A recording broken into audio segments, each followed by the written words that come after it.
Hello, my name is Michelle Williams. I'm a professor of cardiovascular imaging at the University of Edinburgh in Scotland in the UK. Thanks for your interest in our paper published in Radiology.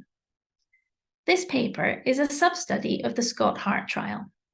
SCOT-HEART is a large multi-center randomized controlled trial looking at the use and impact of CT coronary angiography in patients presenting with stable chest pain.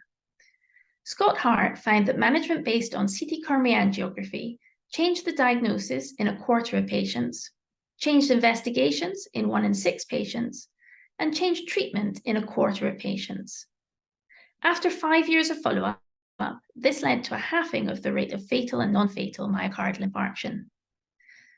The question in the current study was, how does a management strategy based on CT coronary angiography impact the initial and subsequent radiation exposure due to medical imaging?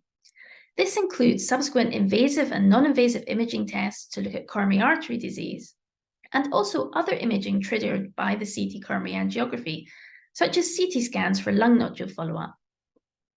In the 2,894 patients, we found that the median effective radiation dose for the initial imaging was similar for the CT coronary angiography and diagnostic invasive coronary angiography, and slightly lower for calcium scoring and slightly higher for myocardial perfusion SPECT for the initial imaging investigation. After 5 years of follow-up, the total per patient cumulative radiation dose was higher in the CT group by about the amount of radiation dose that it takes to do the CT scan. In the CT arm of the trial, about 90% of the patient had some form of imaging test involving radiation. In the standard care arm of the trial, only about 30% of the population had an imaging test involving radiation dose.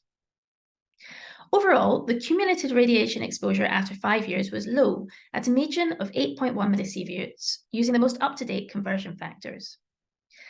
The SCOT-HEART trial therefore shows that a management strategy based on CT coronary angiography leads to better, personally tailored management and improves outcomes, without significantly increasing the rate of additional downstream investigations or radiation exposure after you've had a CT scan.